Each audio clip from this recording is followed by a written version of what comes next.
back into The Good Doctor? No!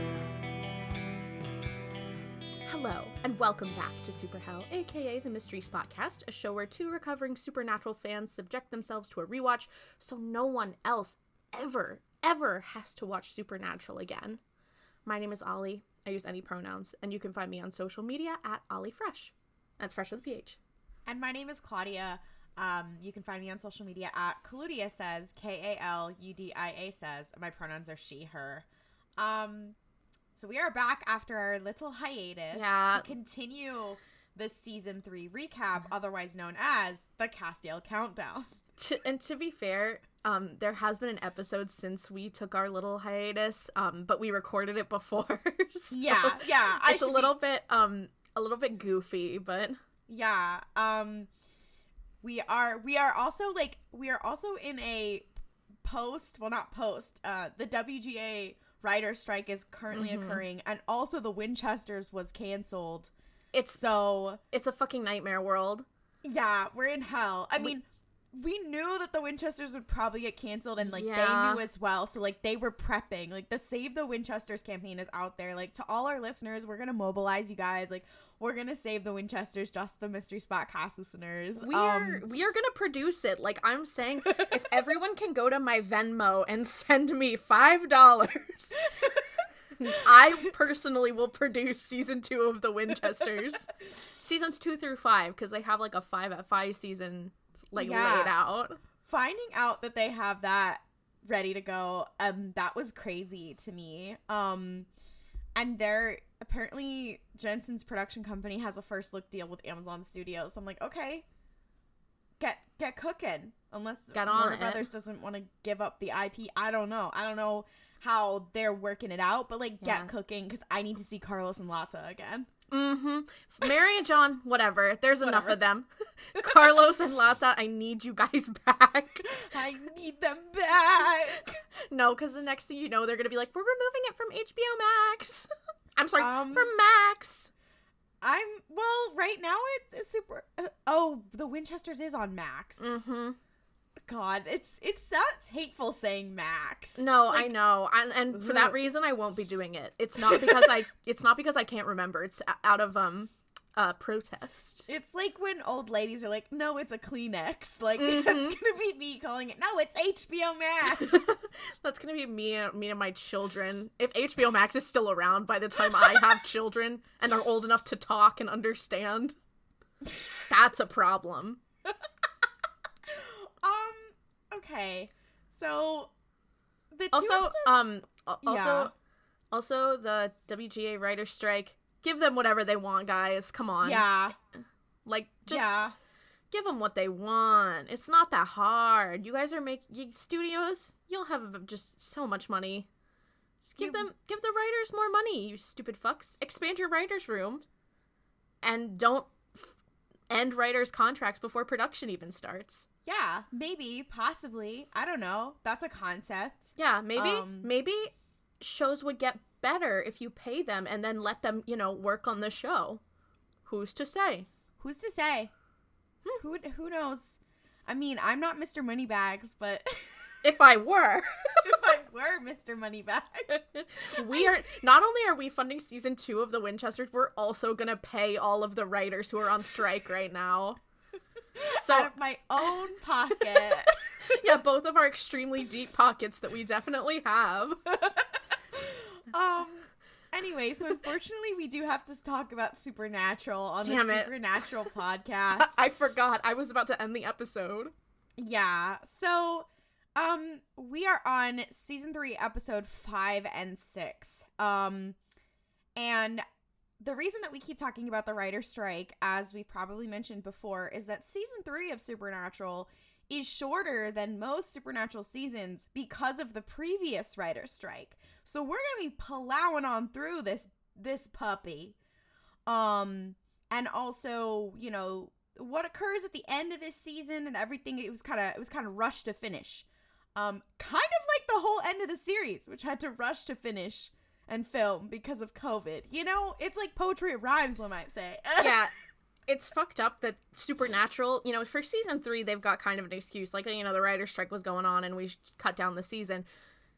The end of the show, y'all did not have that excuse. Y'all wish you had, that you wish the writer's strike had happened like 3 years earlier, so you guys could be like, oh, the end of the show sucked ass because it was a writer's strike.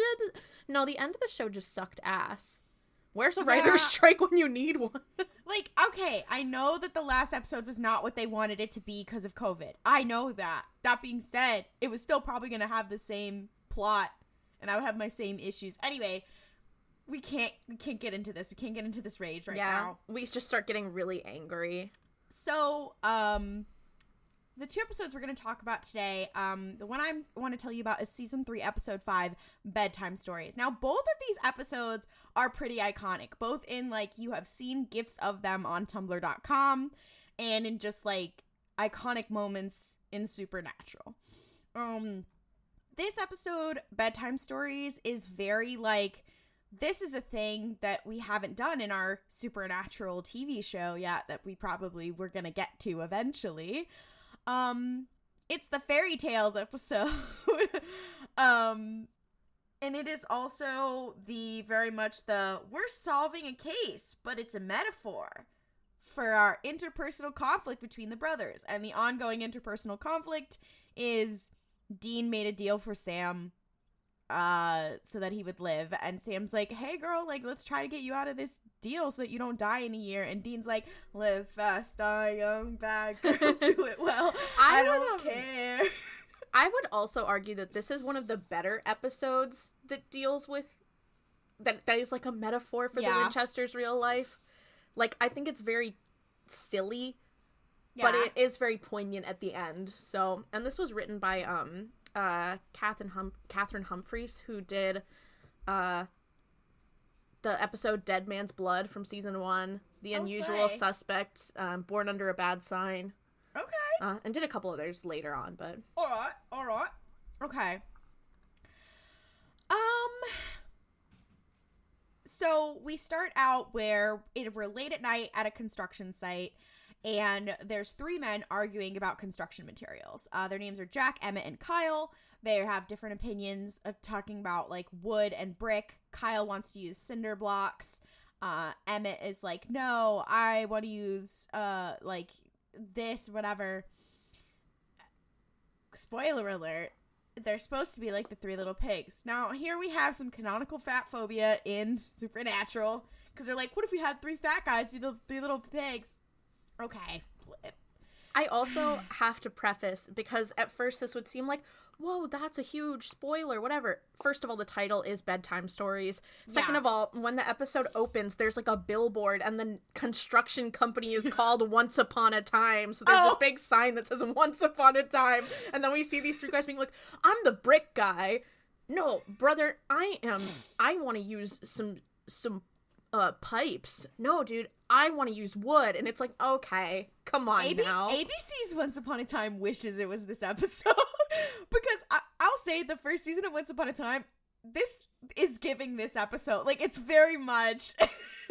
They really watched this and they were like, hold on. As I said, Supernatural has a gift for everything. And they have a gift for Once Upon a Time as well. So they're arguing. The one brother, Kyle, hears a suspicious growling, and when he investigates, he doesn't find anything, and they're like, all right, let's go. And then the brother, Jack, is attacked by this unseen creature, and he's, like, pulled behind something. And Emmett goes to help him. Well, Jack, it gets pulled behind something. He's standing next to some metal poles, just to keep that in mind. Oh, yeah. And Emmett goes to help Jack, but Kyle runs behind a pile of bricks. Also, Emmett, who is standing next to a deposit of wood. He's terrified. They're screaming. And then everything goes silent. And, Kyle finds his 2 dead brothers. And then there's this low growling. And then he gets attacked. But, he doesn't die. He just gets attacked. And then they're like, Supernatural. You know what? I know I said in a previous episode I didn't like this opening. I'm warming to it. It's a good title card. It's decent. It's fine. It's definitely one that's like, oh yeah, okay. Like, it tries to be as iconic as season 1, and it never will be. You're never gonna be season 1, girl. Period. And that's on what? Period. Yeah. So, we cut to, we're in the Impala with the two brothers, and, they have now restored the cult, as a little bit of a recap. And Sam is arguing with Dean, and he's like, we've got it. Let's go kill the crossroads demon. Let's go. And Dean's like, no, we don't know if killing it will release me from the deal. And they said, if I try to mess with it, you will drop dead. Absolutely fucking not. And Sam is like, when are you going to care about yourself? Blah, blah. They're having like an all out screaming fight. It's bad. It's girlies. It's bad. And then Dean, like, deflects, like, mid-argument. And he's like, so anyway, tell me about these killings. And you know they've done this so many times.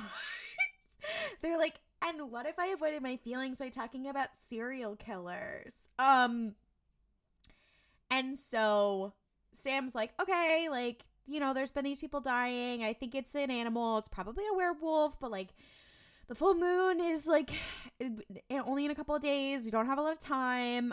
So let's hustle and bustle. They get to this place called Maple Springs, and they go to visit Kyle in the hospital. And I think they're just as FBI agents. Yeah, they're just as federal agents. And they get there, and he's like, oh, I've been waiting for you. And they're like, huh? And Dean's like, oh, yeah. Yeah. And he's like, oh, yeah, the portrait artist, so that they could tell you about the suspect? And they're like, yeah, sure. And Dean, like, turns to Sam and is like, the portrait. It's so dark. It's so dire. No, he has oh, my God.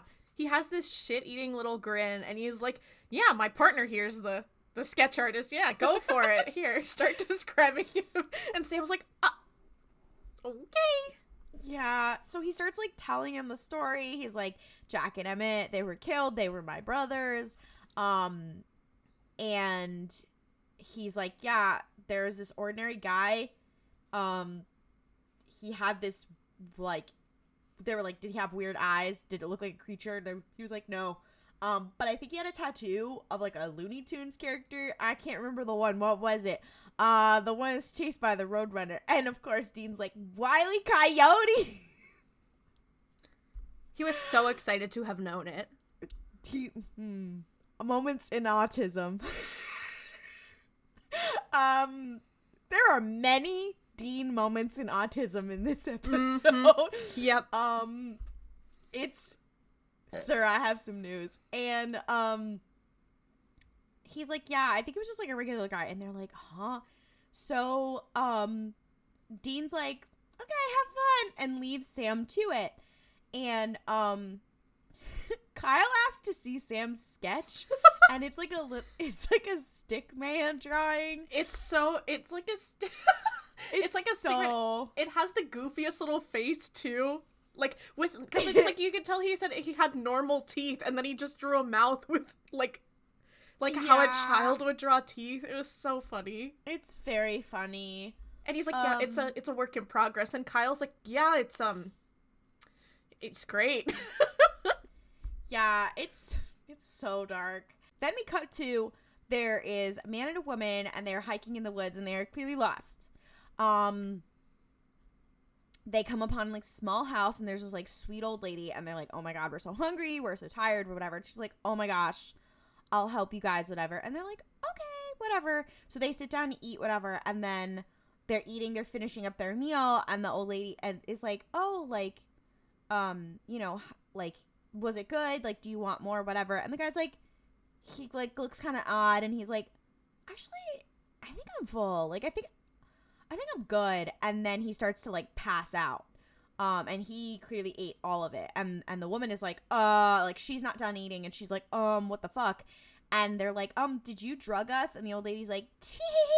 And then she starts attacking them and fatally stabs the man.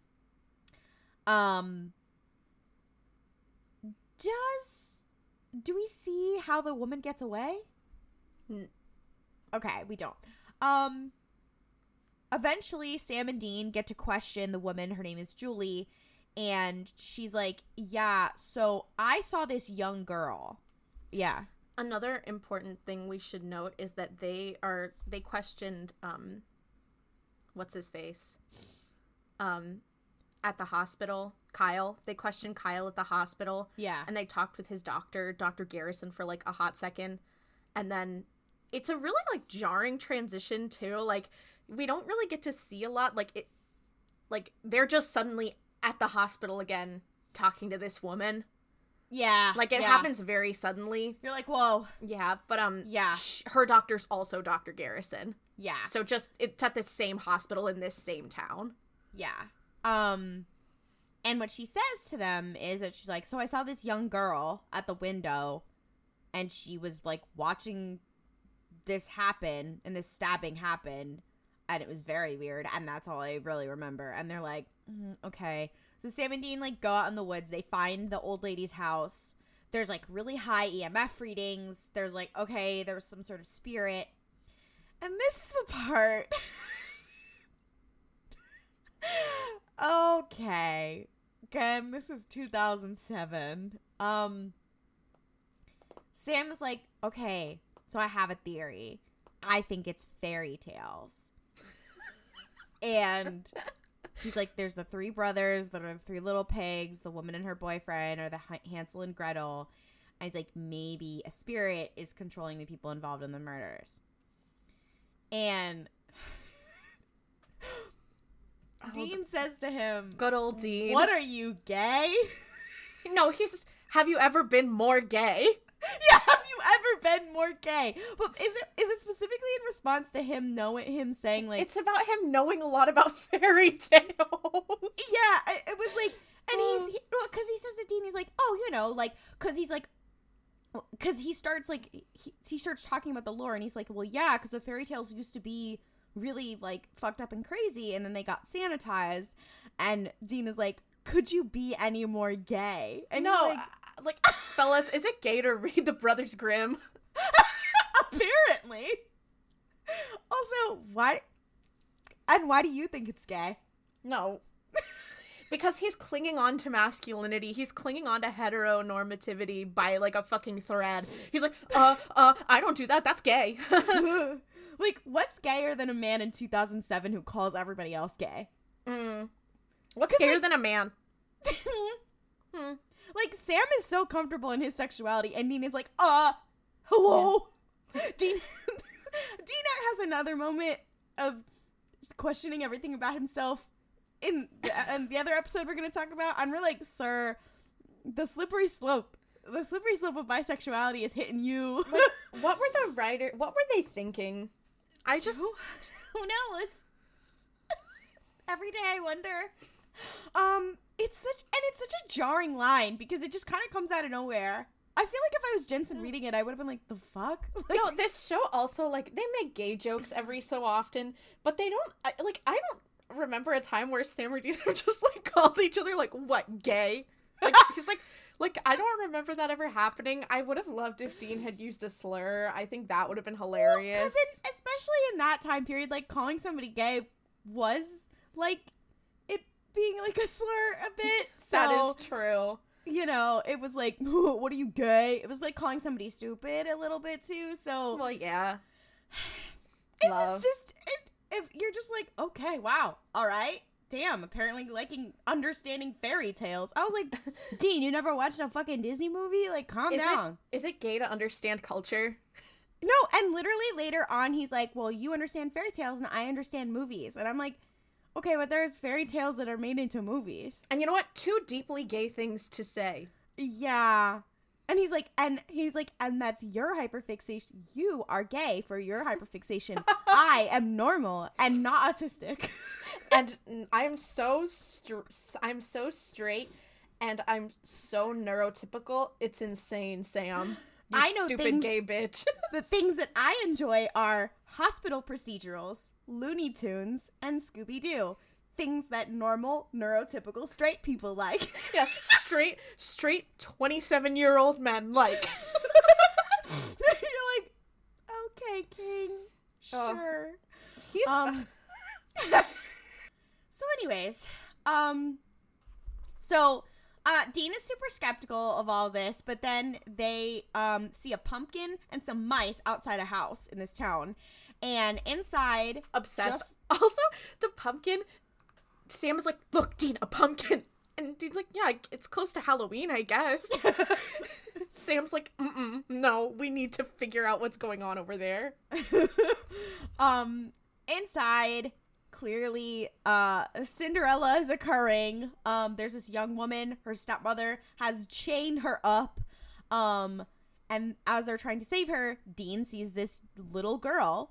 And it has to be the same girl that Julie saw at the cottage. She is dressed like fucking Samantha from American Girl. You're like, what the fuck era is she from? She has really pale skin and really dark hair. And she's just looking at him. And when he follows her, she disappears. And she leaves behind this little red apple. And then when Sam finds this out, he's like, oh my God, this has to be Snow White. Her stepmother poisoned her with the apple.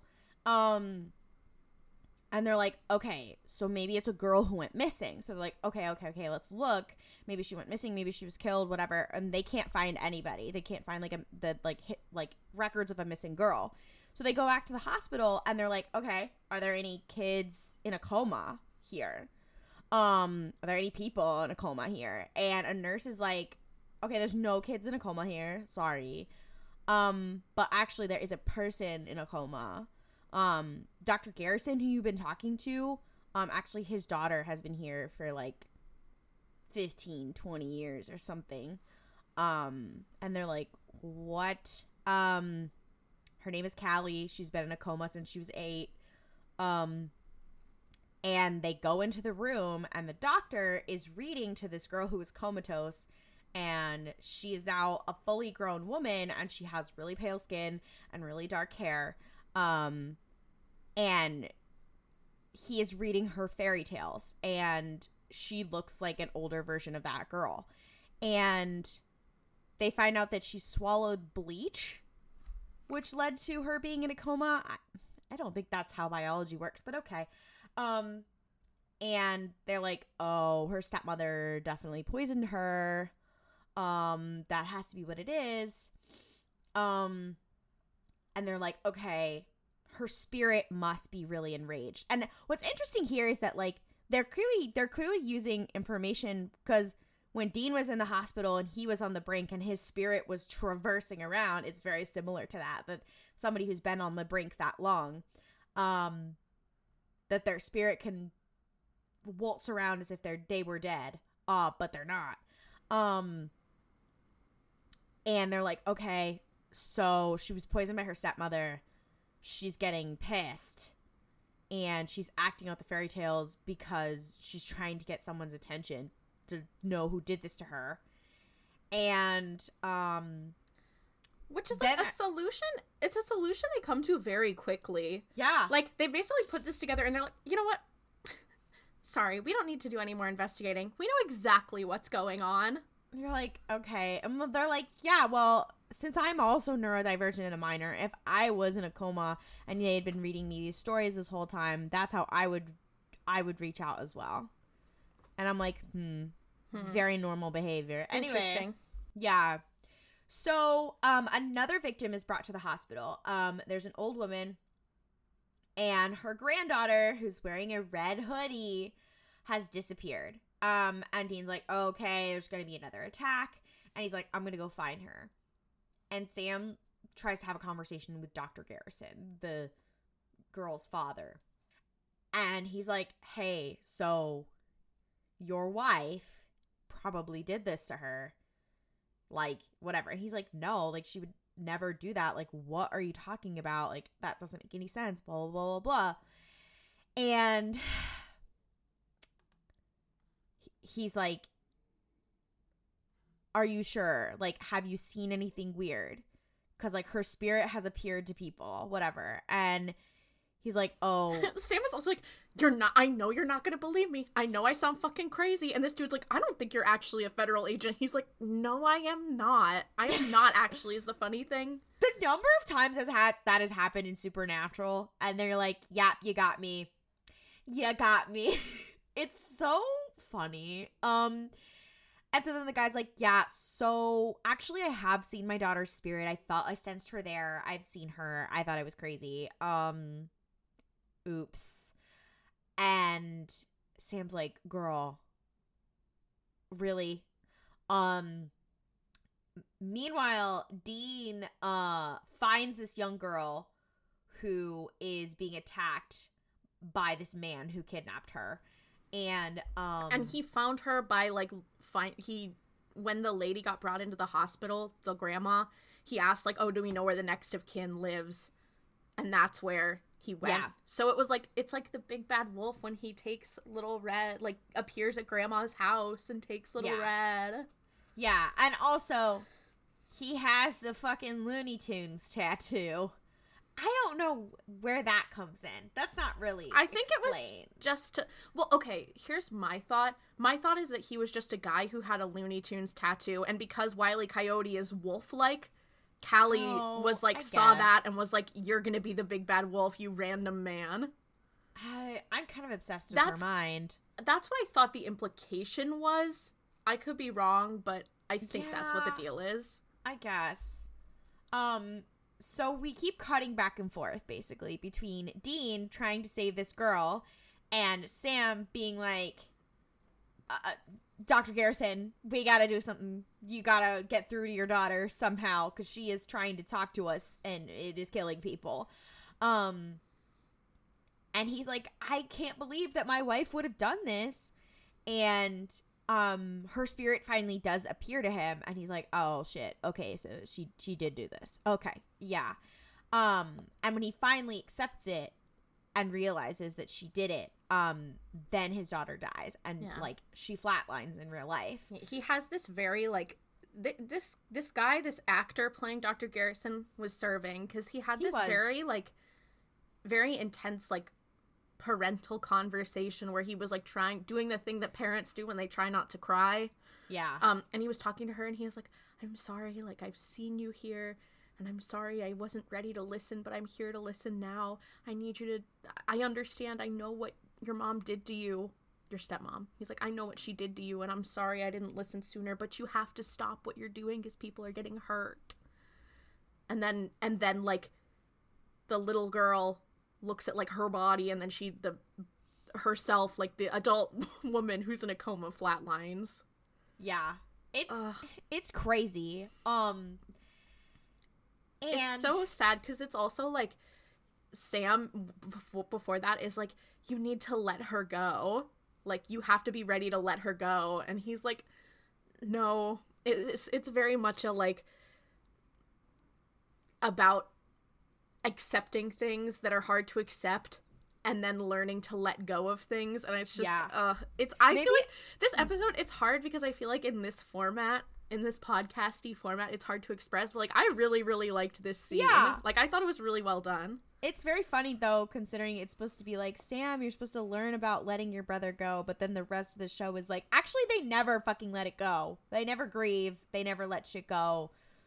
They are incapable of letting it go. Constantly, it's a and they make it everybody's fucking problem. And they are consistently taught this lesson though.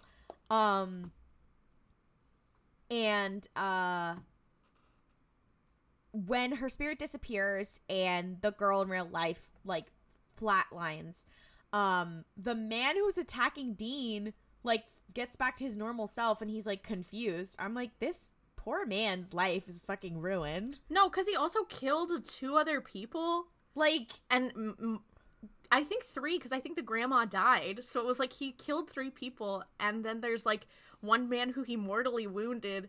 Well, not mortally wounded, but he wounded him pretty bad, and he saw him enough to ID him. Like, dog, you are going to jail. Like, it's very dark. Sam and Dean leave. They say goodbye to the doctor. And the doctor's like, yeah, I wish I could have let her go earlier, and so that she hadn't been suffering, and so that other people wouldn't have suffered. And then Dean is like, yeah, you need to learn how to let go as well. And I'm like, that's so funny considering you're the person who made a fucking demon deal because you couldn't let your brother go. But like, sure, Jan. Okay, pot. Here's kettle. They go back to their motel room. You think the episode is finished, but it's not. They go back to their motel room and they're asleep. Well, Dean is asleep. And we see that Sam has awoken, is packing his little bag, and he sneaks out of the motel room. And he goes to summon the Crossroads demon. You're like, these two brothers are so fucking annoying. I mean, it's so challenging, too, because I'm like, guys, how many dirt crossroads are there? Like, they're so lucky what their proximity is. Like, do they have to plug that into, like, Google Maps? Be like, dirt crossroads, dirt intersection. Like, what are we doing? Yeah. So this demon shows up and she's like, oh, I've seen the whole family. And now I get to see Sammy. Oh my God. And she's fucking with him. And he's like, listen, here's what's going to happen. You're going to let Dean out of his deal or I'm going to shoot you. And she's like, oh, I see that you repaired the Colt. Oh, that was Ruby who helped you. Interesting. And he's like, oh shit. They know who Ruby is? Fuck. And she starts taunting him and being like, aren't you gonna be a little relieved when Dean dies? You're not gonna be the little brother who has to do stuff anymore. And it's kind of a reference to earlier in the episode when they were fighting in the Impala, which I forgot to say. And and Sam, they say something fucking lethal where Dean is like, you just have to do, you just have to let me go or do whatever. And Sam's like, no, I actually don't, because you're not dad. And you're like, oh. No, it was such a hater move. And then Dean was like, well, I am the oldest and I'm doing what's best. And I'm like, sir, you're almost 30. Get it together. No, that was such a hater move on Sam's part. No. Sam really is like a professional hater. No, when he was like, because you're not dad, I was like, oh. It was so crazy. It was wild and crazy. Kind of had him gagged, not gonna lie. He kind of slayed in that moment. He was like, Dad's not here. I can beat your ass. So they very much, and then Dean, is like, I'm the oldest. And Sam's like, I'm a grown man. This is ridiculous. Yeah, you may be the oldest, but I'm a grown-ass adult, and I don't focus on which one of us is 4 years older, okay? I'm a grown man, and you make stupid-ass choices. And which one of us went to college? Which one of us... Well, I was gonna say went to law school, but he didn't end up going. Flop. Uneducated. L plus ratio plus uneducated. This is just to drag Dean. Anybody else, you're okay. So she's taunting him, and she's like, well, you don't have to be the little brother anymore. You don't have to whatever. Aren't you going to be relieved? Aren't you going to be whatever? And you're like, oh, that cuts a little deep. And he's like, all right, pony up or else I'm going to kill you. And she's like, oh, that's not going to break the deal. You think the deal is like with me? She's like, I'm just the saleswoman. And this is the introduction of some of the lore that we'll get into later. When we talk about like Crowley running hell, whatever. And I'm like, it's a multi-level marketing scheme. She's just an employee. Like, she's just a customer sales rep. She's a representative of the brand. She's an affiliate of the brand. Oh my God, she's trying to get the pink Cadillac. Exactly. No, that's exactly what I'm thinking of. Mm-hmm. And doing a deal to get Dean Winchester's soul, that got her the pink Cadillac. She's not giving that up. You know? And now she's holding on to it. She's like, no, I cannot be listening to you, Sam. I'm getting my fucking pink car. Kill yourself. She's in the inner circle. Like, Yeah. Exactly. She's finally moving all of the product that she started with, that she had to purchase for her buy-in. And So she's like, oh, this isn't with me. Like, this is with my boss. Like, he has it, whatever. And he's like, well, who's your boss? And she's like, I can't tell you that. And you're like, okay, well, clearly that's clear who it is. Like, who the fuck you think it is? Like, the person who's hell. Whoever's in charge of hell is probably who the contract is with, dog. Like, Sam. Yeah. And to be fair, I think for Sam and Dean, like, the amalgamous idea of, like, hell and heaven and any sort of deity, and I think, like, it's kind of implied that for most of the supernatural universe, that is a very amalgamous thing. Like, the idea of demons being real is only a recent development, despite the fact that, like, there is, like, established lore about them in universe. Like where it's like, John had a oh my gosh, what is it called? An exorcism written down, but then suddenly other people know about the exorcism, despite the fact that, like, the Winchesters are like, and Bobby are like, yeah, demons, they're, like, maybe not even real. We don't really know anything about them. But then Bobby's like, actually, I know how to make a devil trap, and I also know how to do all this stuff. So it's kind of, you never know. They're kind of like, yeah, so demons are real. I don't want to think about the implications of that. And that's kind of all we know. So Sam's like, wait, what? And then Sam's like, fuck it, and shoots her anyway. She's like, what are you gonna do? Shoot me? You can do it if you want. It's not gonna do anything. And Sam went, bet, and just shoots her, like, right in the forehead, too. Yeah, and it's supposed to be an indicator that, like, Sam is in his fucked up era, because that also kills the woman that she is possessing. So. Sam. Sammy. Sam. Also, Sammy. Fun fact, the woman, Sandra McCoy, who plays the Crossroads demon, was actually dating Jared at the time of shooting this episode. What is with this man? No, literally, he sees a woman who plays a demon in this damn show and says, hey, mama. No, like, that's, for those who don't know at home, the second actor to play Ruby is the woman he eventually married. Yeah, his real life wife, who he has children with. But yeah, that's it. It's a classic episode for a reason. We are deep in the shits with Sam and Dean's fucking mental issues. And folks, it only gets worse in the second one. Yeah, they are so mentally ill. It's embarrassing and codependent. Which Bella says. She's like, continuing to no one. Mm-hmm. No, I feel like that was a really good, solid episode. Like, it was fun to watch. It had enough of a point that wasn't, like, it has a point that is very clear, but it doesn't feel like it's talking to you like you're stupid, because Supernatural does tend to do that sometimes, but this time it was not. I didn't feel like I was being talked down to, which was exciting. Supernatural makes me stupid, but well, yeah. I lose brain cells, but yeah. Mm-hmm. You know. Yeah. Let's get into it. This episode is called Red Sky at Morning, so if you all know the classic phrase, you know, the classic sort of thing, if there's a red sky in the morning, sailors take warning, because it's not a good sign. So, a fun little Easter egg. But yeah, let's get into it. We're like, oh, this is a boat episode. If you can tell by the title, this might be about a ship.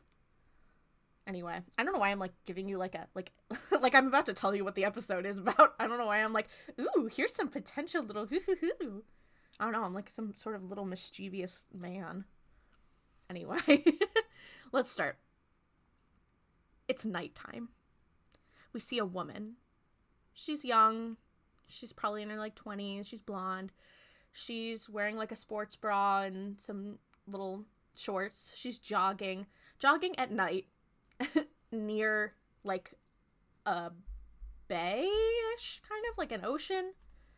It's like a pier. Yeah, it's like a pier. They don't quite say where this episode takes place, but it's safe to assume it's like the like lower New England or like the upper mid-Atlantic.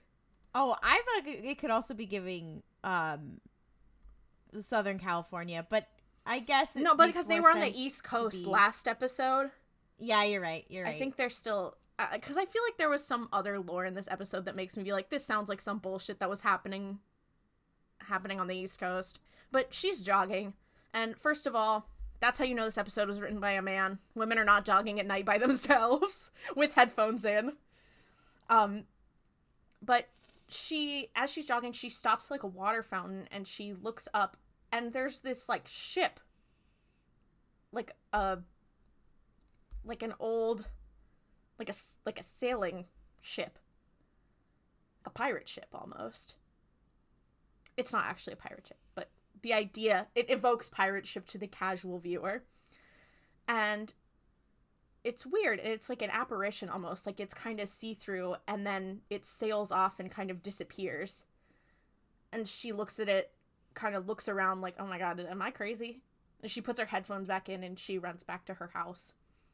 Then we see her. She's in the shower and she's facing the spout. And we see in the background, like, this nasty black hand, like, put its hands on the glass, and water starts pouring out. And then she turns around, and it's not there. And she opens the shower door, and she looks out, and there's nothing in there. And then she gets back in the shower, and then from the outside of the shower, we see her get, like, strangled. Like, we see her face, like, come up against the glass, and it's, like, steamy, so you don't see the rest of her body, you just see her face. It was giving season 1 scary, because much like the fucking episode with the black water, I was like, oh, this is giving me nightmares, because I'm a baby. Mm-hmm. Yeah. But, yeah, and it kills her, and then it's, like, supernatural. So, that's where we're at. We cut to the boys. They are in the car, as they always start, and they're having an argument. These last 2 episodes have been very argument in the car heavy, but Dean is yelling at Sam, and he's like, oh, so where's the missing bullet, Sam? There's a missing bullet from the Colt. You thought I wouldn't notice? And Sam's like, oh, you know what, whatever, it's not, like, kind of trying to argue back, and Dean's like, no, I know for a fact that you went to confront the Crossroads demon by yourself, and you used a bullet. Why would you do that? And he's like, she was being a smartass, and he's like, so am I out of my deal? And he's like, well, no, I think I would have probably told you that if that was the case. Dean's like, that was fucking pointless. What? Don't do that shit again. Oh my god. And they're having mad beef, so just keep that in mind. But they are, as the boys are, on their way to a case. Which is funny, because this person they're about to talk to, her last name is Case. But they visit this woman, her name is Gertrude Case. And they are posing as, like, detectives. And they're talking, she's an older woman. Like, she's important to remember, but she's a much older woman. And she's like, you know, it's funny, I already gave my statement to the detective from the police office. And Dean's like, no, well, we're from the sheriff's office. It's a totally different office. Anyway, tell us about your niece, Sheila. You know, tell us about her death. And she's like, well, they said she drowned in her shower. Tell me, how does someone drown in the shower? That's so weird. And plus, I thought the case was closed. I thought you'd figured it out. And they're like, oh, well, you know, we're still looking into it. And she goes, are you guys working the case with Alex? And Dean is like, yeah, we are, absolutely working with Alex. Yeah, us and Alex are tight. And Gertrude is like, oh, well, in that case, I'll tell you about this ship that Sheila saw. And she tells them that Sheila told her that she saw, like, a ghost ship. And she's like, yeah, do you think that this has something to do with that? Alex thinks it does. And they're like, yeah, you know what, maybe. But the case is still open. And she's like, oh, really? Okay, great. And this woman is also, like, definitely making eyes at Sam the whole time and, like, hitting on him low-key. Like, they're like, oh, Miss Case, and she's Mrs. Case, and she's like, it's Miss case. And she says that to Sam, and I'm like, girl, leave him alone. Here's the problem. Number one, when someone's like, you can't drown in your shower. Yes, you can. You can drown in an inch of water. Watch your kids in the pool. Adults can drown too. Number two, the fact that they make sexual harassment an ongoing joke in this fucking episode, you're like... And it only gets worse. Well, at sexual harassment and assault, frankly, because... Yeah, it borders on it. But it's funny because it's towards Sam and he's a man. Yeah, like, it's what? funny. And, like, he's so uncomfortable the whole time. And they're like, tee-hee-ha-ha. And you're like, no, not tee-hee-ha-ha. Yeah. No tee-hee-ha-ha. I'm like, oh my gosh, it's a shock that male survivors have trouble coming forward when you have shit like this on television. Like, played for laughs. Also, we're making fun of older women's sexuality. Fuck that, too. It's bad all around. It's bad all around. Which kind of sucks because, like, there's other parts of this episode that are really great. But, like, this running gag, you really think, oh, it's just going to be this scene? No. Mm-mm. It just keeps on trucking. You're like, yeah. So they go outside and they're walking up to the curb and Dean's like, where's my car? I parked the car here. And Sam's like, well, did you feed the meter? He's like, of course I fed the meter, Sam. Oh my God, someone stole my car. Someone stole my car. He starts like yelling. He's like, someone stole my car. And then Sam's like, it's all right. We're going to whoa. And Dean's like standing with his hands on his knees, like trying not to hyperventilate because he's freaking out about the Impala being missing. And I'm like, it's okay, buddy. We're going to get your car back. But as Dean is trying not to have this meltdown, who walks up but Bella Talbot from 2 episodes ago? 3 episodes ago? 2 episodes ago. Whatever. One of the episodes we talked about in our last episode. She's one of the several white women introduced in this season. She's the one who is British, and she's like, I'm not a hunter. I trade in supernatural antiquities. And she's the weird Catwoman character, and sometimes she's cool and slay, and sometimes she's not. It really, like, depends on who's writing her, because sometimes I feel like in this episode she's pretty interesting, but in other episodes she's like, I'm a girl boss. And that's what I do. That's my whole personality. Yeah, she is gaslight, gatekeep, girl boss. And I do feel like Dean is uncomfortable around her all the time because he's like, I'm not mansplain, manipulate, male wife. And she's like, but you are, though. You are mansplain, manipulate, male wife. And you have to accept that about yourself. Yeah. And that's kind of what happens in this episode. Listen, I'm going to say this. It's going to sound controversial, but I feel like if you gave Bella, like, a couple hours with Dean, she could get him to start using he, they pronouns. Oh, absolutely. 100%. Anyway. And, like, she, like, borderline says that. Yeah. Basically. Anyway. So she shows up, and she's like, oh my gosh, hey, boys, what are you doing here, silly? And they're like, where is the car? Dean's like, what did you do with my car? And she's like, I had it towed. And he's like, it was not in like it was not in a tow zone like it shouldn't. And she's like, well, after I was done with it, it was. So I'm like, girl, did you what? So I guess she moved his car, but I digress. They're like, so what are you doing here? And she's like, well, you were talking to Gert, which I don't appreciate. And Sam was like, oh my God, you're Alex. And she's like, yeah, I am. And they're like, well, what are you doing with her? How do you know her? And she's like, well, I sell old ladies who are retired or who are looking for some solace.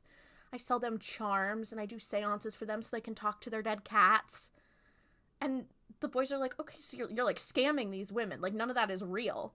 And she's like, well, maybe not, but the emotional support I give them is very real. So jot that down.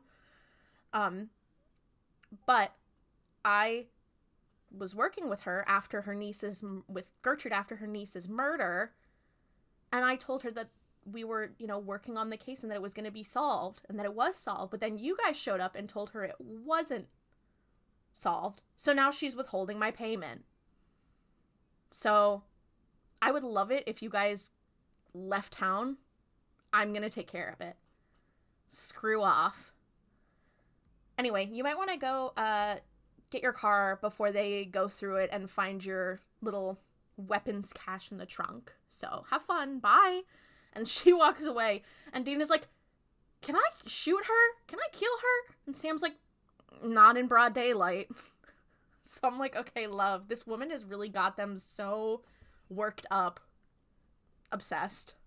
I will say that whole sequence has so many moments that are like classic supernatural gifs and quotes. The like, can I shoot her? Not in daylight. Like that's like iconic moments. It's also funny to be like, because usually when Dean is around women, like he's like, hey little mama, and this woman he's like, I'm gonna fucking kill her, and like not in a sexy way. Yeah. Like, killing her with my mind. Yeah. Dean is literally like, if I stare at her hard enough, maybe her head will explode. I think she's the turning point to his, like, maybe I'm gay. Yeah. He's like, maybe women suck. Well, here's my thought. I think that this is what makes him realize that he's like, oh my god, I kind of like it when they're mean to me. Anyway. Oh, yeah. So... Anyway, then we cut. It's the middle of the night. There's this man. He's in his bathroom, brushing his teeth. It's a very nice bathroom, like in a very nice house. And this guy's brushing his teeth, and we as the audience see like a figure rush behind him, just like across the camera's view really fast. And he like hears it, and he turns around. He doesn't see anything, but he notices that his bathtub is on, and it's filling with water. And he's like, well, that's weird. He walks over, and he notices that the water is like this dark greenish, like borderlining on like black water color. And he's like, okay, he turns the faucet off, and he pulls the spout, and it doesn't drain. So he goes to reach his hand in to see like, maybe there's a clog in the drain or whatever. And he goes to reach in, but before he can, a hand shoots up out of the water and grabs his neck and his face and starts choking him, but then like the veins in his face like turn black and his eyes sink in. And it's like some very subtle is a strong term, but for the time, very subtle CG. And like, it is quite scary. Like, his eyes, like, sink into his head and roll back. That shit was fucked up and crazy. Yeah, shit was crazy. The next day, it's the next morning, we see, this man, and he is clearly upset, standing out front of this house. And there's, like, police, and we see him talking to Bella, who is, like, asking questions, and she has an American accent. And she's like, so tell me a little about it. And he's like, I don't know if I can keep doing this. She's like, oh, well, I just have a couple more questions. And then Sam and Dean roll up and are like, oh, we're with the sheriff's office, and flash their badge. And she's clearly posing as a reporter. And Dean's like, oh, I'm so sorry. Here, ma'am, I think you're done. She's like, oh, well, I had a couple more questions. And Dean's like, I don't think you do. Bye. And as she's walking away, he goes to this man and he's like, I'm so sorry. They're like roaches. The press. And she makes this face. She's like, ugh. Yeah, she's like, okay, shut up. But we find out that this man, his name is Peter Warren.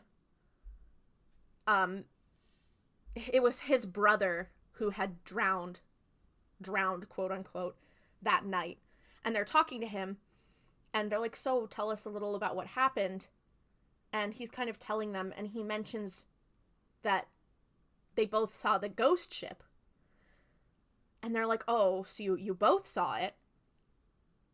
And he's like, yeah, but, you know, I don't know why that's important. And they're like, yeah, okay, well, whatever. Thank you for your time. And they leave. Then the Winchesters step away from Peter, and Bella comes over to them. And Bella is like, okay, well, it's too late for them, so I think I'm just gonna head out. You guys should probably too.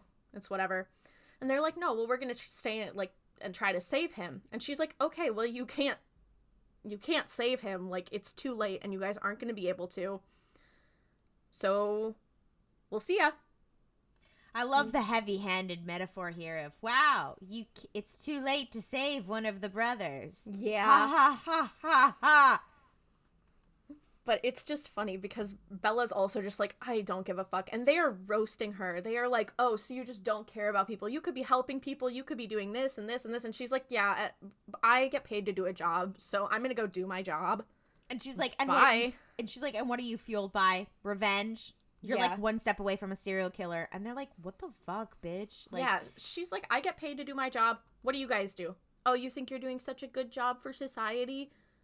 Okay, interesting. Yeah, because she's like, I'm motivated by money, and what are you guys motivated by? Anger, revenge, all this bullshit. Anyway, I'm leaving. Goodbye. So she leaves. Then we cut to the evening. Sam and Dean are sitting in the Impala outside of Peter's house and, like, watching him as he is doing his nightly tasks. And he has these big-ass, like, bay windows and, like, this beautiful house. And as they're talking, Sam is like, yeah, you know, like, I'm trying to figure out what the connection is between them and Sheila, who's the first woman who died.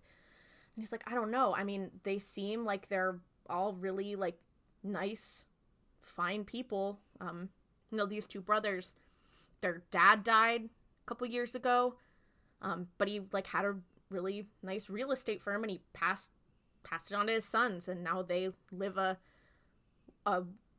moderately wealthy life. And Dean's like, oh, how much? And Sam's like, 120 million. Dean's like, damn, that is the life, huh? And I'm like, so true, guys. I agree. But yeah, so they have a dead dad who gave them his wealth. And as they're having this conversation, Peter, like, looks out his window and sees them, and then he comes downstairs and is like, hey, what are you guys doing here? And Dean's like, oh, I think we've been made. So they get out of the car and they're like, no, we're here to protect you. And he's like, you guys aren't really cops, are you? And they're like, no. Sam's like, we are cops. We're just worried that something is we're worried about you, so we're doing a stakeout. We're undercover. And he's like, I don't believe you. Stay away from me. And he, like, runs to get into his car to drive away. And Sam and Dean are like, oh, fuck it. Okay, great. As he is driving away, he pulls up to his, his gate, because he lives in a gated house. So he pulls up to his gate and he goes to exit. But as he is exiting, he looks over and there is a man who has very long, shaggy hair and, like, some scruff of a beard, and the man is sitting in his passenger seat and reaches over and, like, grabs him and then, like, kind of lets go, but he starts, like, spitting up water, and water starts coming in through the windows, almost like the car is submerged, but it's not, because it's in his driveway. But water starts pouring into the car. He starts, like, choking up water. Sam is like, Dean, grab the salt shotgun. The rock salt, whatever. So Sam runs over and he puts his hand, like, on the window. He's trying to, like, break in. And he sees this man. And Dean runs over and he sees the man. And he's like, Sam, get out of the way. And he shoots the rock salt. And the spirit, like, dissipates. And Sam pops open the car. And Peter is dead. It's too late. He drowned. But it's a really scary scene, actually. Like, I was not scared or anything, but it was very well done. It was a little spooky. I think just the idea of, like, drowning uncontrollably when you're not in the water is very scary. That's fucking scary, bro. Then we cut back. The Winchesters are basically squatting in this empty house in town. Like, it's like literally like a dilapidated old house, and they're just, like, hanging out, like, that's where they're staying. And they're, like, poring over this research. They're trying to figure out what's going on with this ship. They had gotten some details from Peter, like, when they had interviewed him, because he had seen the ship, so he told them, like, oh, it has, like, a mermaid on the front, it has this style of mast, it has this. So he'd given them some specifics. But when they tried to, like, look into the ship, like, ships that had crashed in the area, they found that it had been like, there were like 150, like over 150 that had crashed there. So they were like, okay, fuck, this is gonna be hard. But they're like, okay, so if you see the ship, you die. That has to be what it is. We just need to figure out what ship this is so we can figure out what spirit it is. Like, we need to narrow it down. So they've been poring over this research, and they're not getting any sort of results. But they're in this house, they're squatting, they're going over the books, and Bella walks in, and she's like, wow, you guys, like, really are actually squatting. That shit is embarrassing. And they're I love when she drags them for just living like insane people. Yeah, she's like, dude, don't be doing this. And they're like, okay, well, fuck you. Don't just, like, come in here. What do you want? And she's like, well, listen, I've decided that I want to help with, you know, some information. And they're like, okay. And she's like, yeah, so I have looked into it, and this ship is a death omen. So if you see it, you die. We just, you know, need to know what ship it is, and then we can figure out how to stop it. And they're like, okay, yeah, great. As soon as we figure it out. And she's like, oh, I actually know what it is. It's called the Espirito Santo. And I also have this information of a person who was hanged. He was a sailor, and he was treasonous, so he's hanged, and then they removed his hand after death to make a hand of glory, which is... He was wrongly hanged in a kangaroo court. Mm-hmm. Yeah. I love that she used that phrase. She does use the phrase a kangaroo court. But Bella's like, yeah, we need to get this hand, and we need to salt and burn it in order to vanquish the spirit. And the brothers are like, okay, but, like, why would you want to do that? And she's like, well, maybe I'm turning a new leaf. Okay? Regardless of what I think, this is what we have to do to stop it. That's what you guys want to do, right? And they're like, yeah, okay, well, where's the hand? Like, we need to find the hand. And she's like, oh, I know exactly where it is. It's at this maritime museum on display.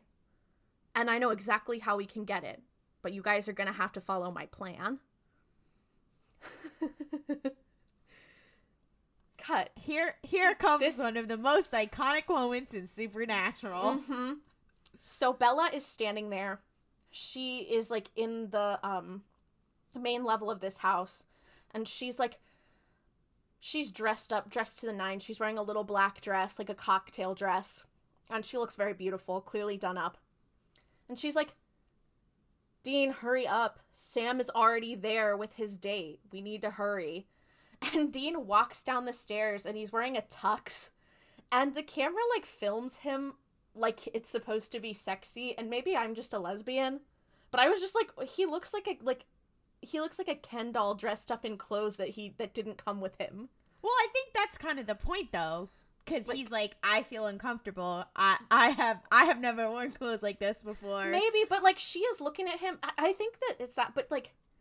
Objectively, like, he looks very handsome. See, and that's where But he also looks very uncomfortable. And see, he's like... And that's where I don't get it. I fear that I can't go on this journey with you straight women.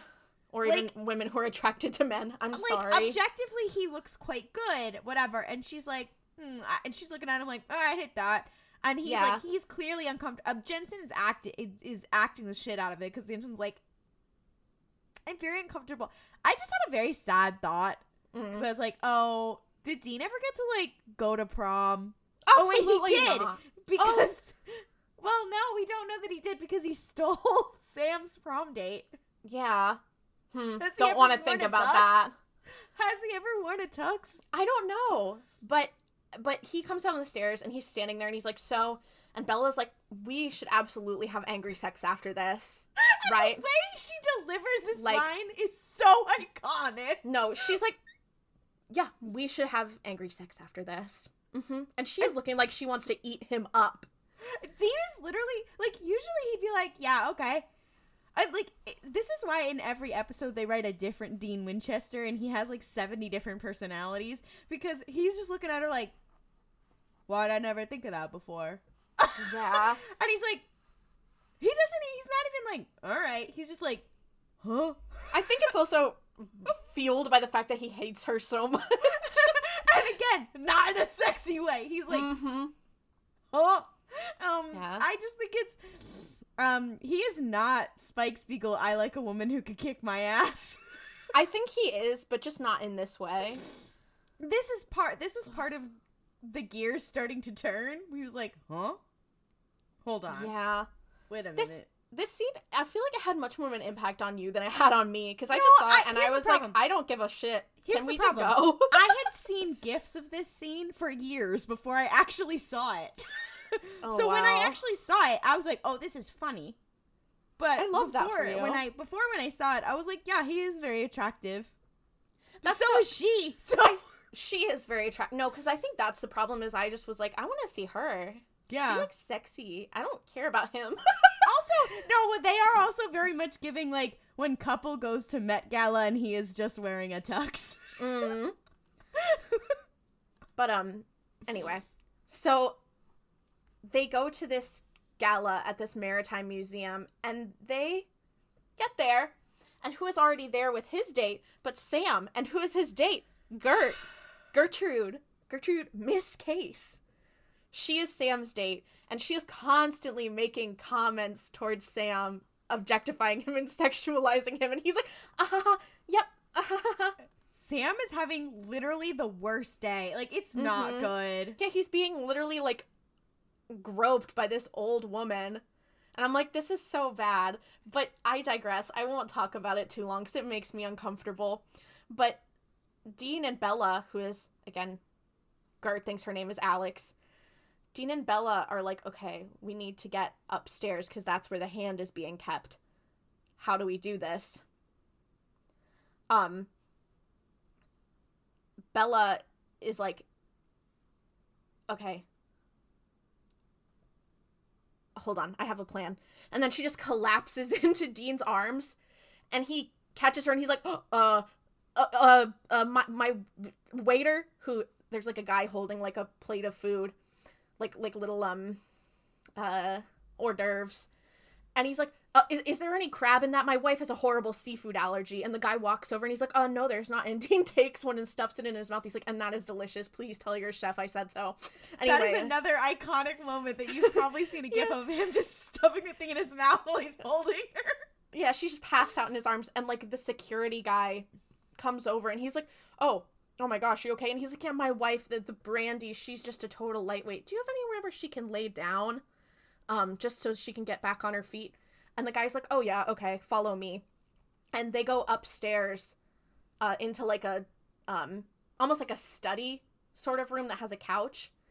And Dean's like, yeah, thanks so much, man. And the security guy goes back downstairs and he puts Bella down on the couch. And she's like, okay, I'll stay here. You go get the hand. It is, in this room.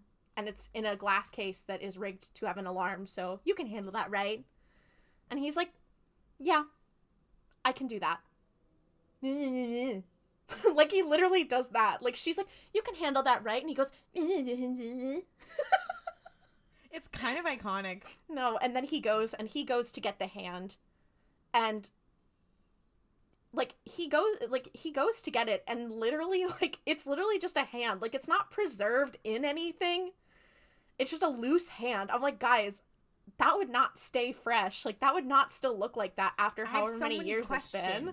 I have so many questions. Like, no, because sometimes that's a weird thing I know a lot about is how, like, not to sound like a freak, but, like, how, like, embalming works and how, like, things decompose. And I'm like, that is not how that would happen. But I digress. I need to suspend my disbelief. That was so neurotypical of you to be like, I know a lot about how things decompose. Shut up. Anyway, but Bella, while Dean is getting the hand, Bella is like in this office and she sees a little glass bottle that has a boat in it, and it's like kind of small, like fits in your hand, and she kind of grabs it, and then she hears a knock on the door of the security guard, and he's like, sir, ma'am, are you done? And he goes to open the door, and she comes up and like slips the shoulder off of her dress and looks like she's holding it up in the front. And she answers it, and she's like, oh my gosh, yes, we're okay in here. And he's like, are you done with the room? And she's like, oh, we just need, like, 1 more minute, if you don't mind. And the guy's like, oh, okay. And as he walks away, Bella's like, oh my gosh, ha ha ha, that tickles, ha ha ha. Like, clearly trying to make it sound like they're fucking. And as the security guard's walking away, Dean walks up and, like, runs into him. And the guy's like, oh,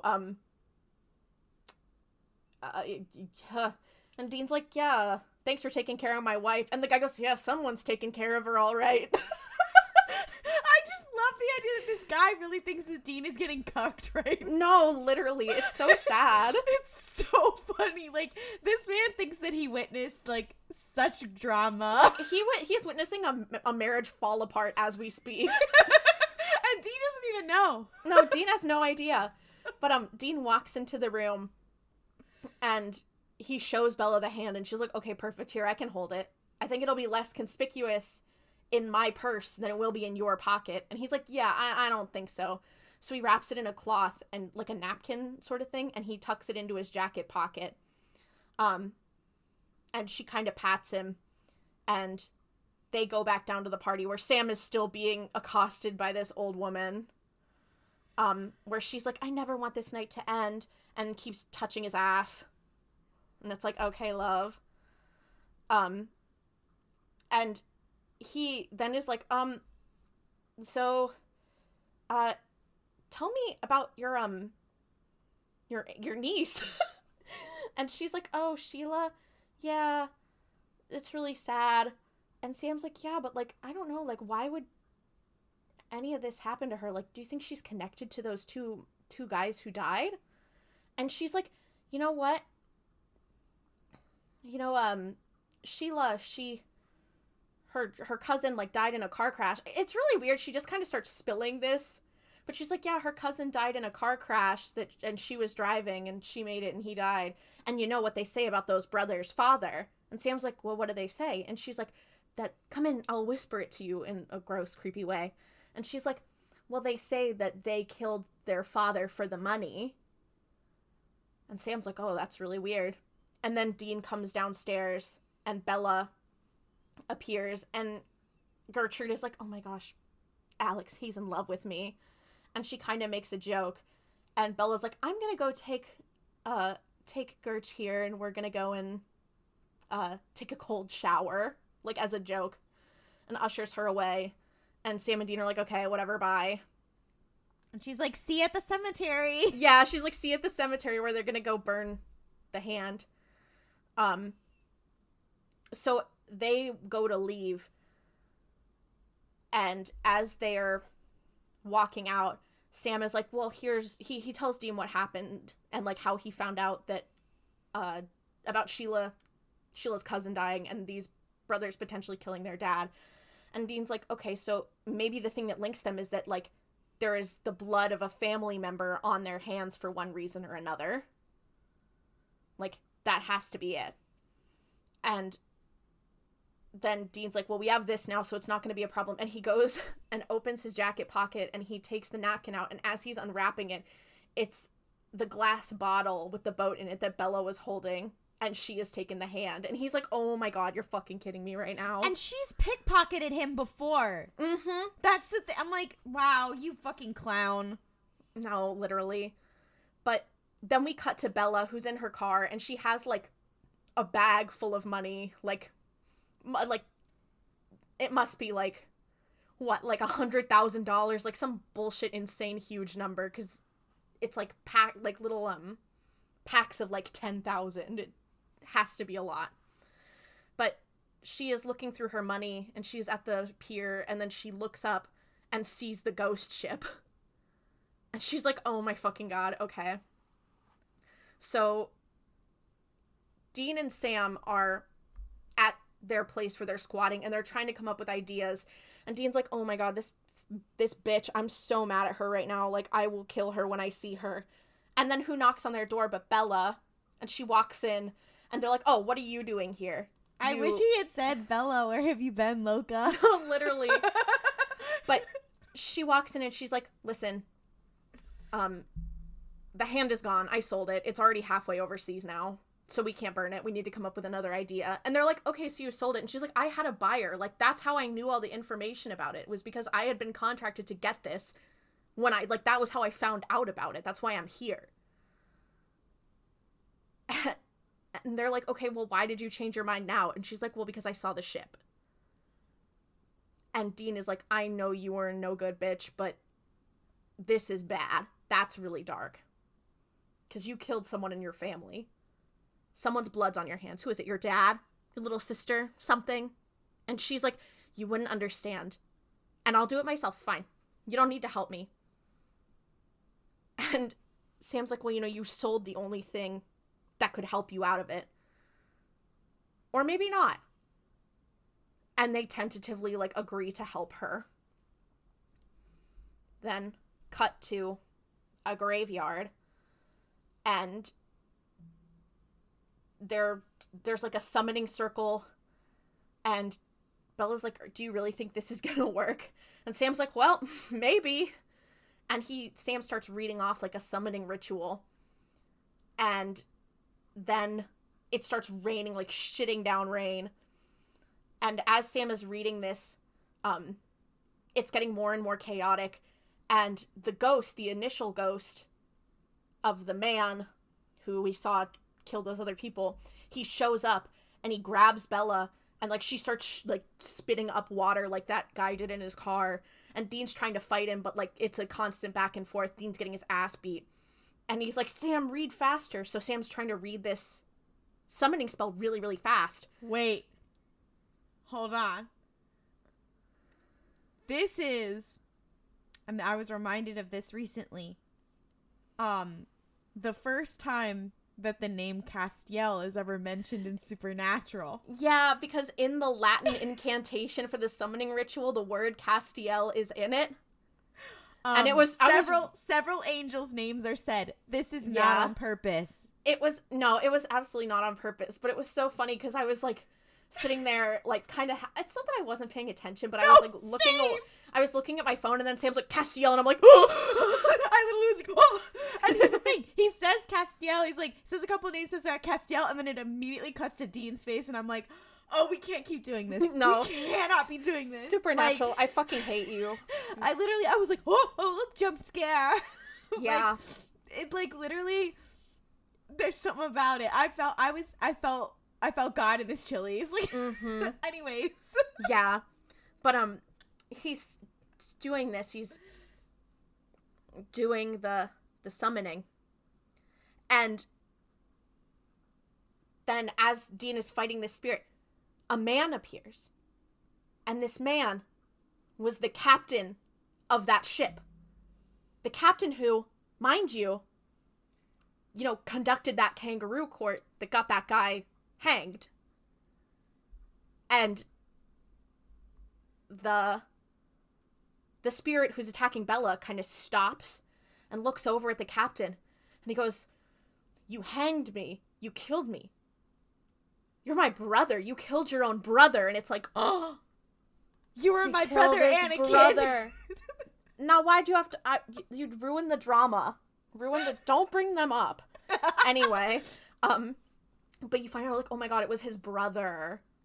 And the brothers sort of, rush at each other, and they, collide in this, splash of water, and they disappear. And then Bella, stops coughing, and she's okay.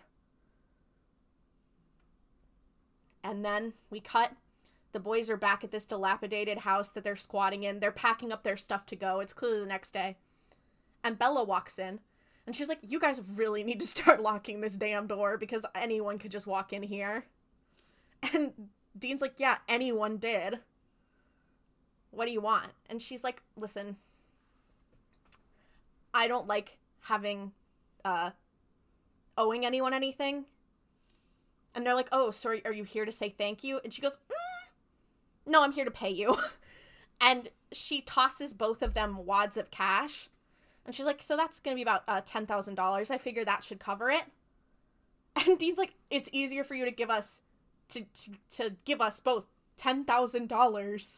I think she gave both of them $5,000. But he's like, it's easier for you to give us $10,000 than it is for you to say thank you.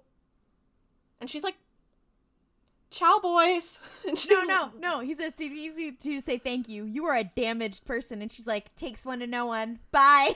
And she's like, takes one to know one. Ciao, boys. And then leaves. And Sam is like, listen, say what you want about her, but you have to admit she's got style. He was like, she is slaying the house boots down. I gotta give her that. Sam loves a girl boss. Dean is still on his girl boss loving journey, but Sam loves a girl boss. Yeah, Sam definitely loves a girl boss. Yeah. He was like, I can also, he loves anybody who makes Dean fucking nuts. Yeah, that is true. Like, and okay, for Dean Winchester to call you fucked up in the head. No, literally. And for her to shoot that right back at him, I know that shit hurt. Especially right after in the last episode, Sam was like, you're not dad. Like, I know it was hurting him. Dean is being attacked on all sides. This man is about to die. The call is coming from inside the dilapidated squatter house. Anyway, the boys are in the car. They're driving out of town. And Sam's like, so what are we going to do with all this money? And Dean's like, I know, baby. We're going to Atlantic City. We're going to do some slots, always bet on black. You know how it is. This part is funny to me because it is 2007. We are about to hit the recession. We are in the recession. Yeah. Atlantic City was not doing so good at that time. A financial crisis is imminent, guys. Please be careful. No, but like specifically Atlantic City was like not like fucking decimated. Like yeah. You're just saying words. Like it's so dark. I do like that they're going to Atlantic City, though. This does confirm this is East Coast vibes. Yeah, you're right. Because otherwise he would have said Vegas, because he said Vegas before. Yeah. But as they're driving, Sam is kind of making a face at him. Like, oh my god, we're going to gamble away all our money, you stupid fuck. And Dean kind of looks over at him. He's like, you know what, Sam? I want to apologize. I understand why you went to go hunt down the Crossroads demon now. And I appreciate it. I don't know what I would do, if I lost you. If I was in your position, I would have done the same thing. In fact, he did do the same thing. Yeah. So, but he was like, yeah, I would have done the same thing in your position. So, I understand, but I don't want you to worry about me, okay? It's going to be all right. And Sam's like, no, I don't want you to worry about me. I want you to worry about you. I want you to care about the fact that you're, like, fucking dying. Like, of course I want to save you because I don't want to, like, lose you, but it drives me crazy that you don't, like, value yourself enough to care that you're literally dying. And then Dean kind of, like, makes a face at him and keeps driving, and that's the end of it. No, he, like, interrupts him almost mid-sentence, and he's like, so I think I'm going to play Russian roulette. And you're like, yeah. No, he goes, I think I'm going to play craps. And you're like, oh, sir, you are mentally unwell. Yeah, like, Sam is like, you don't care about yourself. You don't care that you're dying. He's like, anyway, I'm going to play craps when we get there. It's you're like, so... Oh, Dean. Oh. I love Dean Winchester so much is the problem. He's just so... He's so fucked up and crazy. I do love that Bella beat his ass so bad that he immediately apologized to his brother. Mm-hmm. Yeah. He was like, I can't be like her. I can't. Yeah. Also, like, God, it's just... Sam said, okay, if we're all ganging up on Dean, it's my turn. It's my turn with the Dean bashing bat. And it's also kind of sad because there's like, there's the whole thing of that, like, Dean feels like he's his brother's keeper, and Sam's like, you don't have to be my keeper. I am a grown man. And there's also this piece where, like, they're talking either in this episode or in the previous one, and he's like, I want you to be able to, like, to move on and to, like, and he's like, and what would you do without me? And he's like, you would hunt and you would move on and you would live your life and you would whatever. And I'm sitting there, like, knowing what happens in the last episode. I'm like, fuck you, man. Fuck you. What's also so fucked up, that did happen at the end of this episode when he's saying, like, I understand why you did that. Because Dean also has a moment where he's like, Sam, like, you have to understand, like, you're better than me. Like, he says that verbatim. He's like, you're better than me. if you die, I would lose everything. If I die, you'll be okay. And you'll continue to hunt, and you'll continue to live your life. And it's gonna be okay. You will be fine. The fact, and every time this show reminds me that that is what they went with, I'm like, kill yourself. No, literally, every time I think about how this show ends, I get more angry. Not to be that person, but I did just watch Banana Fish for the first time. Spoilers for Banana Fish, but it also ends with character who has suffered so incredibly badly and who was made into a weapon wins, but then immediately dies. And I literally was like, do not supernatural me. Do not do this to me. A fun thing about this episode, completely separate, is it's so funny juxtaposed with last week's episode where Dean calls Sam gay for knowing about fairy tales. I think this is a cut from the same cloth. I think Sam was remembering that conversation because when they leave the party, Sam was like, yeah, Miss Havisham could not keep her hands off me. And Miss Havisham is this elderly spinster from Great Expectations. And I'm like, and Dean was like, who? And instead of elaborating and explaining who that is, Sam just goes, never mind. And I think that Sam was like, if I let Dean know I read the classics, if I let Dean know that I've read Charles Dickens, he's just gonna call me a slur. He's gonna call me gay again. He said it's not worth it for him to be homophobic again. I can't do it. Dean Winchester. I was like, girl, you don't know Great Expectations? The school system failed you. No, and also I'm like, how do you know so much about television and movies and stuff, and you don't know? He was raised on TV because his father wasn't there. Yeah, let me finish my fucking sentence. I'm saying, how do you know so much about TV and you've never heard anyone reference Miss Havisham? Yeah, that's true. That's you should have definitely heard that before. That's a pretty big cultural reference. Even if you haven't read Great Expectations, you would still know when someone says, oh, that's a Miss Havisham. You're talking about someone who's an old lady. Yeah. Bruv. Great Expectations reference in Supernatural? Not clickbait. Oh my god, that's crazy. This is where this show slowly morphs into a Great Expectations AU. This is actually, a lot of people don't say this about Supernatural, but it is actually, Eric Kripke told me himself that it was actually started off as a Great Expectations adaptation. That's so hateful. Anyways, thank you for listening. For more cursed supernatural content, you can follow us on social media at Mystery Spotcast on Twitter, Instagram, TikTok, and Tumblr. You can also ask us cursed supernatural questions in our TikTok Q&A, our Tumblr Ask Box, or by emailing us at themysteryspotcast@gmail.com. If you enjoyed listening to us suffer through this show, please rate the show, leave us a review on Apple Podcasts, Spotify, Podchaser, Overcast, whatever platform you have. If it lets you rate and review, do it if you haven't already, and tell a friend, because this is like an MLM. It really helps people discover our show. If you want to hear more from us, we are also two of the co-hosts of RuPaul's Podrace, a queer Star Wars podcast. We did just celebrate our 2-year anniversary of the podcast and of our friendship, which also includes me and Ollie. And our 2-year anniversary for the show is coming very soon. You know, if you just want to celebrate friendship, celebrate the season, it'll be a great time. And see you 2 Tuesdays from now for more slaying people, queer baiting things, the supernatural business.